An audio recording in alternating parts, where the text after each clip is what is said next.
Good evening, everybody. This is old Granddaddy coming at you again here. Hope y'all can understand me. I got a terrible head cold. We've got something here that I wanted to get accomplished while I was still able.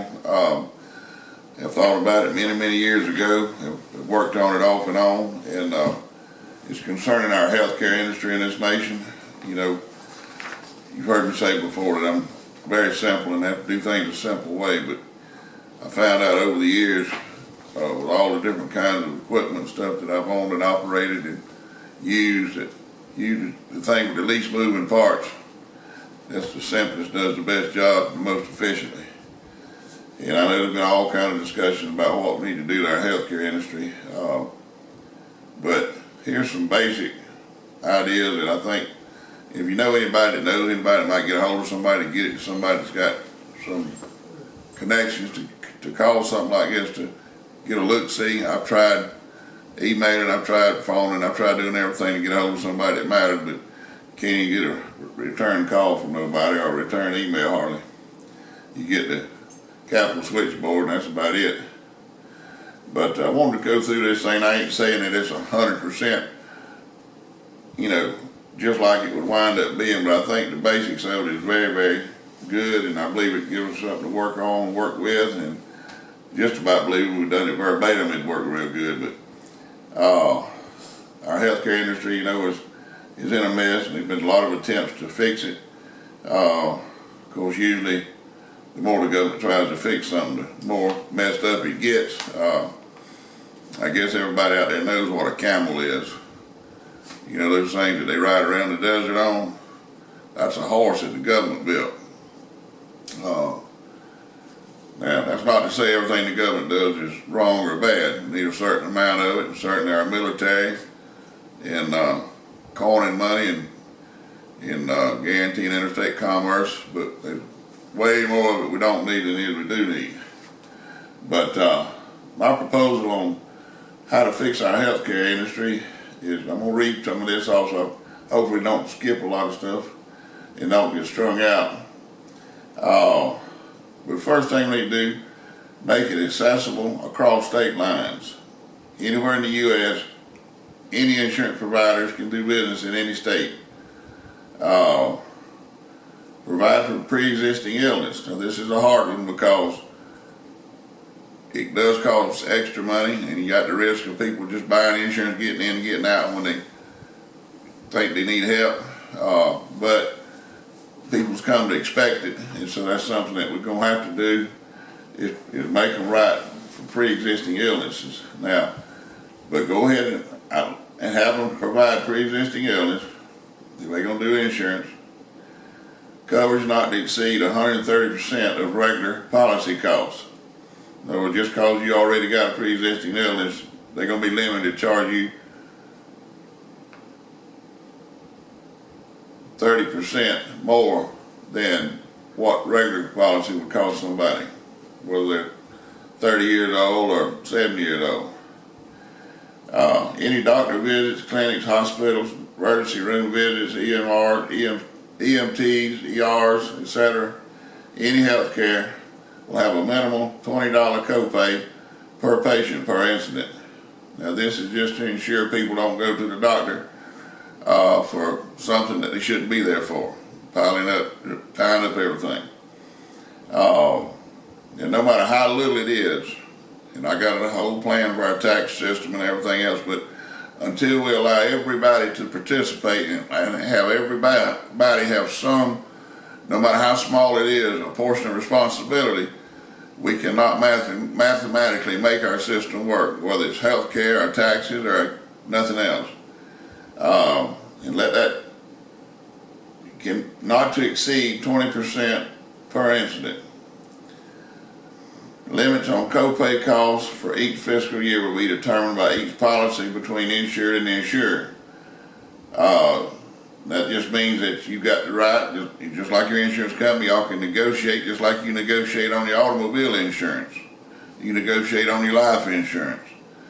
Just instead of having one or two or three companies in your state to do business with, you got all the companies available around the whole United States to do business with. It'll become very competitive, and you know, it'll work. There's something for everybody.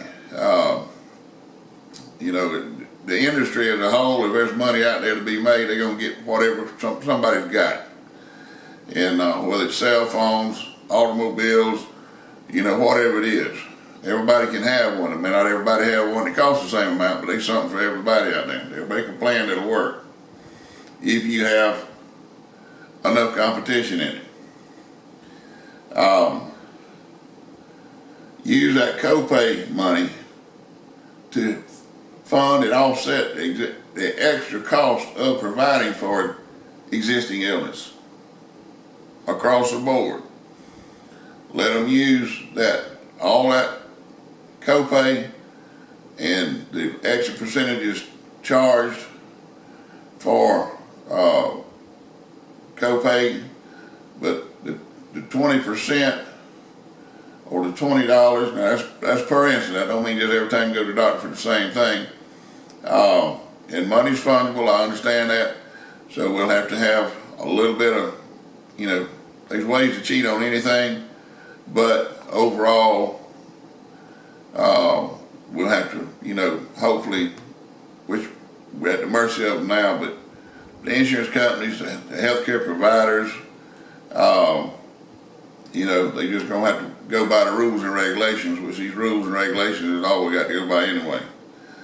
But have $20 copay and not to exceed 20% of that total in, and not to exceed 20%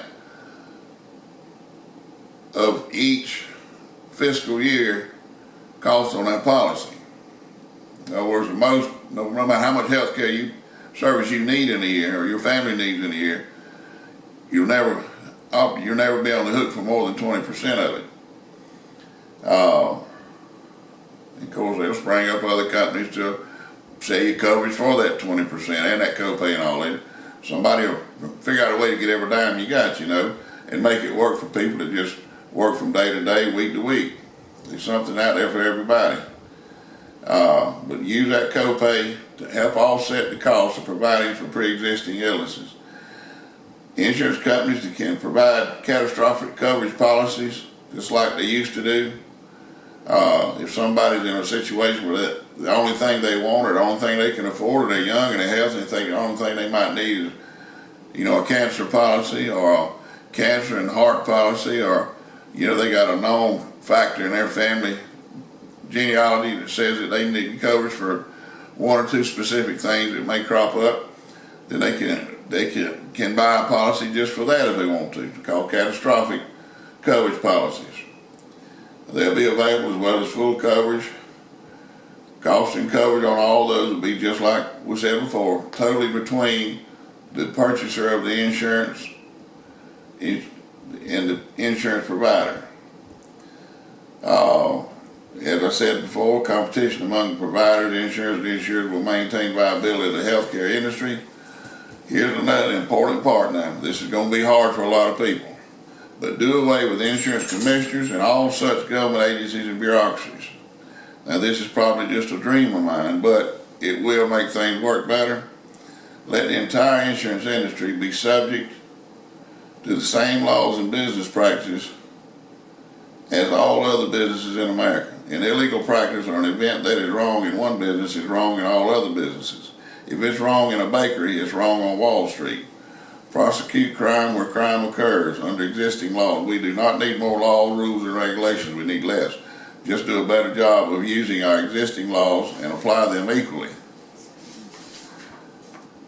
Implement tort reform to mitigate unreasonable costs created by lawsuits, which cause the cost of every facet of the industry to be more than it should be. Tort reform is an issue of its own that affects everything and everyone, especially health care at all levels. We can get into tort reform on another time, and I have several solutions that'll work good for that. Has anybody ever known an insurance commissioner or bureaucratic head of any department that didn't retire wealthy? Think about it. Anytime you can say who can and who can't concerning billion-dollar and even million-dollar businesses and industries, it is near impossible not to become wealthy. For those who say, what about our Medicare benefits? We've already paid for what you have. We'll apply that back into Social Security and increase your Social Security payments.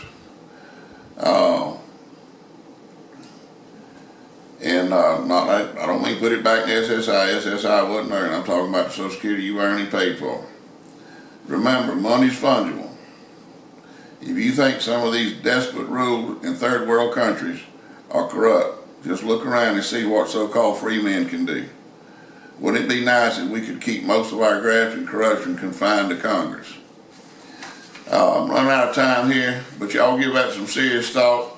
If you'd like a copy of it, send us a request. And I hope everyone has good health, and give us a like and a share and a subscribe if you will. And we appreciate you tuning in and listen out for more. And we're going to have a lot more things as we go along on current events. Thank you much. Good night.